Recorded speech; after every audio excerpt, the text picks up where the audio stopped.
최근에요, 국회의장과 3당의 이 원내대표가 이 미국 뉴욕을 찾아서 반기문 유엔 사무총장과 면담을 했는데, 반 총장이 1월 중순에 들어와서 귀국 보고도 하겠다 좀 의욕을 보여서 이제 새누리당의 후보로 출마하는 게 아니냐, 이게 이제 기정사실화되어서 언론들이 맨날 그것만 달아왔습니다.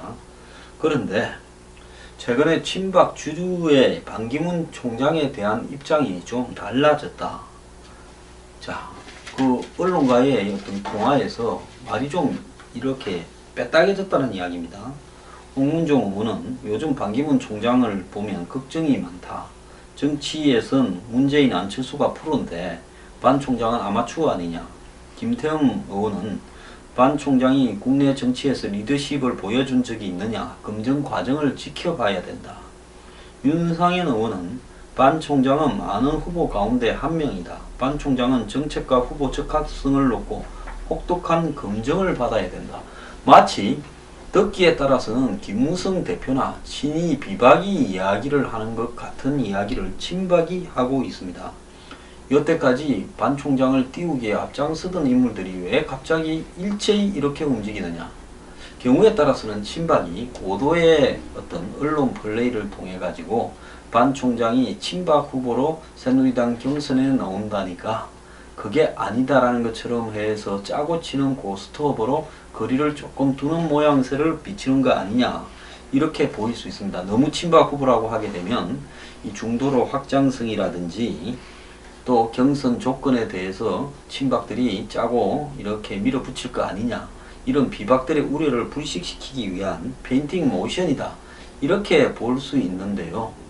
과연 친박들이 그렇게 기술적이고 이렇게 역할 분담을 능률적으로 잘해왔는가라고 측면에 봤을 때 그렇게 보기 어려운 측면도 좀 있습니다. 이번에 보면 정진석 원내대표가 반기문 사무총장을 면담하고 또 서류에 든 봉투도 전달했다. 근데 그 봉투에 든 내용들이 과연 친박들의 입장일까 하는 부분도 있고요. 또 JP가 이를 악물고 하시라 했다 어쨌다 하는 이야기도 들리는데, JP나 정진석 원내대표 같은 이 중청 인물들이 움직이는 부분, 또 최근에 보면 이명박 전 대통령이 자기 정권 창출을 하겠다 이렇게 말을 했다라는 측근의 보도가 월간지에 나왔는데요. 거기 보면 반기문도 한번 검토해보고 라는 이야기도 나옵니다. 자, 그래서 이제 들리기에 따라서는 반기문 사무총장의 머리가 좀 복잡해지지 않았나. 그래서 친박하고 약간 거리를 두니까 친박들이 이렇게 일제히 좀 반기문 총장에 대해서 겁을 주는 쪽으로 나오는 게 아닌가 하고 이야기도 해석될 수 있습니다. 왜 그런가 하면 친박들의 이야기가 보면요, 검정이라는 부분이 등장을 해요. 이 검정이라는 부분은 반기문 사무총장이 겉으로 보면 유엔 사무총장이고 한국에서 가장 출세한 성공한 훌륭한 국제적 인물이다라고 이야기를 하지만 당신을 검증하면 뭐가 나올 수도 있지 않겠냐라는 의미로도 해석이 될 수 있습니다. 자, 그러면 여기서 이제 제일 헷갈리는 것이 아직도 이제 친박을 하면서 박 대통령의 의지에 따라 움직이는 어떤 국민 지지가 적어도 한 25%는 된다고 보고 있습니다.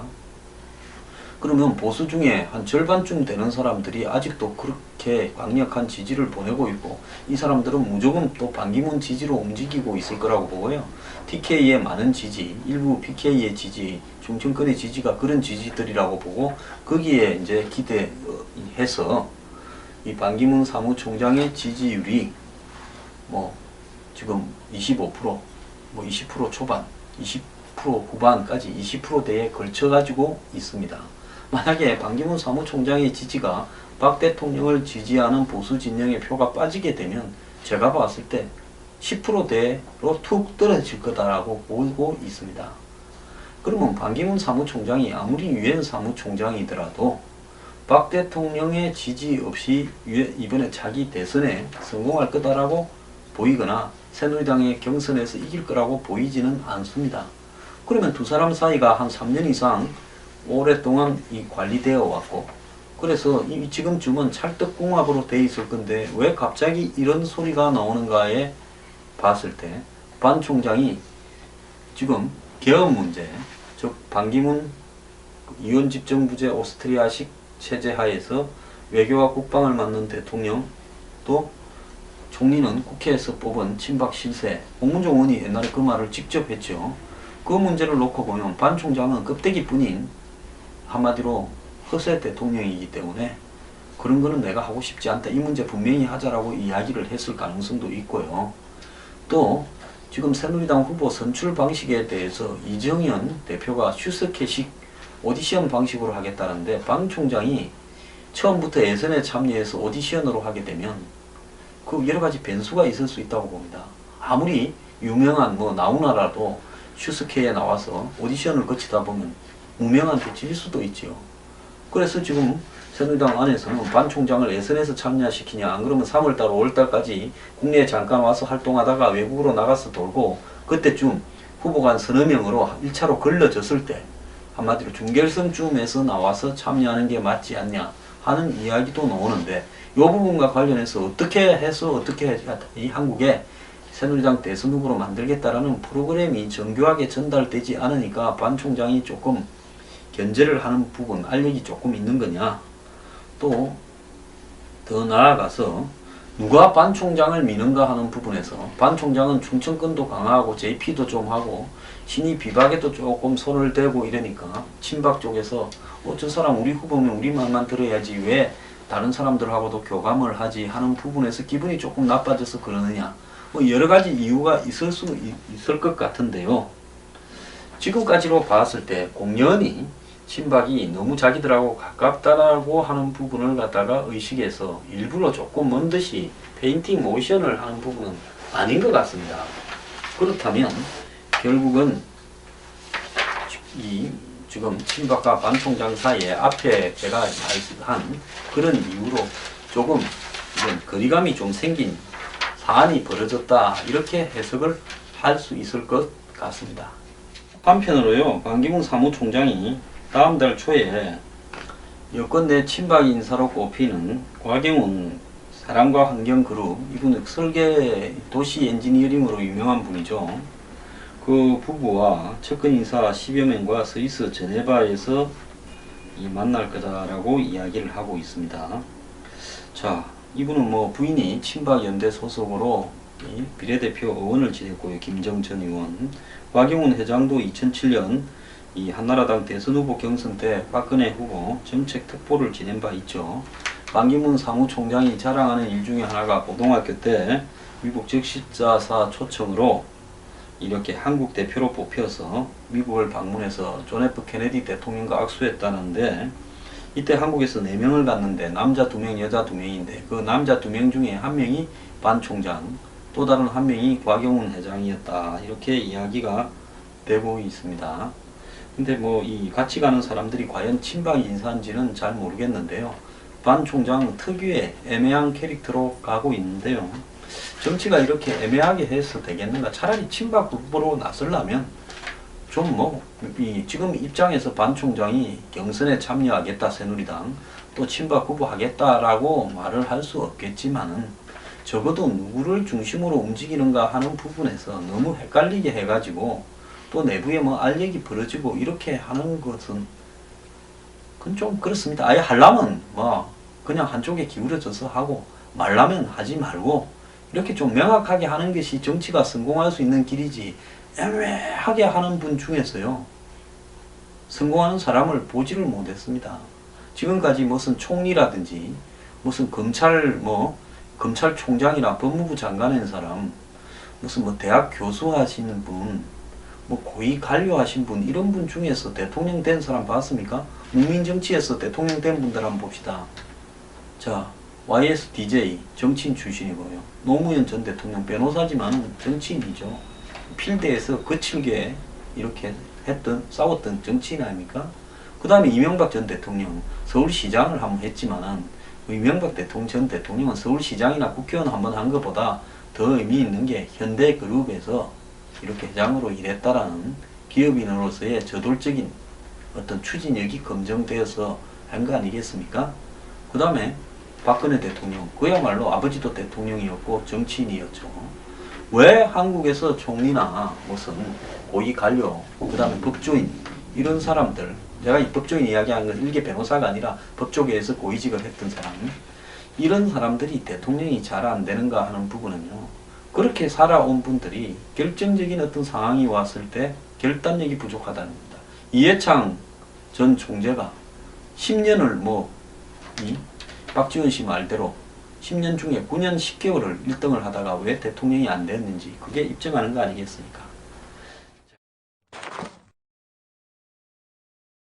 자, 국회에서요, 개헌을 고리로 제3지대 판이 커지고 있다는 보도가 나왔는데요. 원외 인사 150명이 개헌 모임을 출범시켰고, 김원기 등 전직 국회의장을 포함 여러 이 국회에서 고위직을 했던 사람들이 있고, 김종인 전 대표가 기조 강연을 맡았고, 김무성, 남경필, 김부겸 의원이 참석 의사를 밝혔고, 국민의당이 제왕적 대통령제 폐해를 없애기 위해서 우리가 개헌을 앞세워 세력을 키워나가겠다 이야기도 했다라는 이야기가 나오고 있습니다. 자, 지금 원내가 개헌에 대해서 소극적이니까 원외들이 지금 오히려 개헌을 먼저 치고 나오는 것 같습니다. 자, 제3지대론과 이 관계가 있는 건데요. 새누리당과 더불어민주당 주류인 친박 진노를 제외한 정치 세력이 연대해서 단일 정치 세력으로 대선 후보를 만들어보자. 근데 거기에 중심에는 개헌을 매개로 해서 모이자라는 것이 제3지대의 핵심이죠. 이 부분과 관련해서 여야 원외 150명이 모여서 개헌 모임을 띄운다, 이렇게 이야기가 나오는데요. 자, 이들은 대통령과 총리가 권한을 나눠 갖는 분권형 대통령제를 거론하고 있습니다. 자, 그래서 이들이 이야기하는 이런 분권형 대통령제는요, 자, 국회에서 개헌 특위를 만들어 가지고 권력 분점, 지방 분권, 국민 기본권 강화 등을 갖다가 토론을 하고 거기에서 개헌안을 만들어서 개헌을 한번 추진해보자 라는 건데, 지금 내년 2월까지 개헌을 하든지, 만약에 내년 6월 전에 이 개헌이 안 되면 적어도 이렇게 새 정권이 들어섰을 때 곧바로 개헌을 하겠다고, 내년 총선이 끝나고 난 이후에 그걸 합의하는 제3지대 당을 만들자라는 의견이 지금 이 모임의 핵심일 거다, 이렇게 보고 있습니다. 그래서 우선적으로 빨리 개헌 특위를 구성해서 내년 상반기 내에 개헌을 완료하고 새로운 체제에서 대선을 치르자라는 게 1차 목표입니다. 이분들이요. 자, 지금 독자적으로 대통령이 되거나 권력을 쥐기 어려운 사람들이 여기에 많이 참여하고 있는데요. 이 모임에는 23일 날 창립대회를 여는데, 그 모임 이름은 나라 살리는 헌법 개정 국민 주권 회의라고 합니다.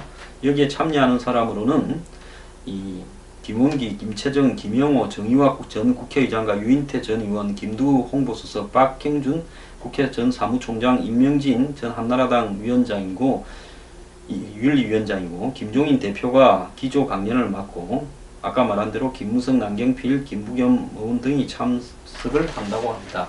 자, 이분들 다 좋은데요, 제가 한 가지 좀 문제를 하겠습니다. 안보는 어떻게 할 것인가? 이원 집정부제가 되었을 때 지금보다 더 잘 지켜질 수 있을 것인가?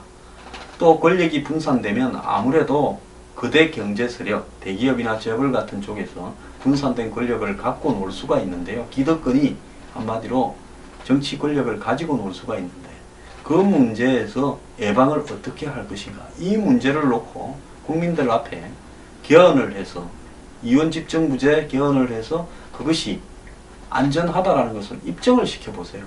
제가 지금 몇 차례 문제 제기를 했지 않았습니까? 적당히 개헌하면 다 잘 될 거라고 이야기하지 말고요, 개헌을 해서 안보나 경제가 제대로 공정하게 굴러갈 것이냐, 안보가 지켜질 것이냐에 대해서 답변을 해보기를 바랍니다.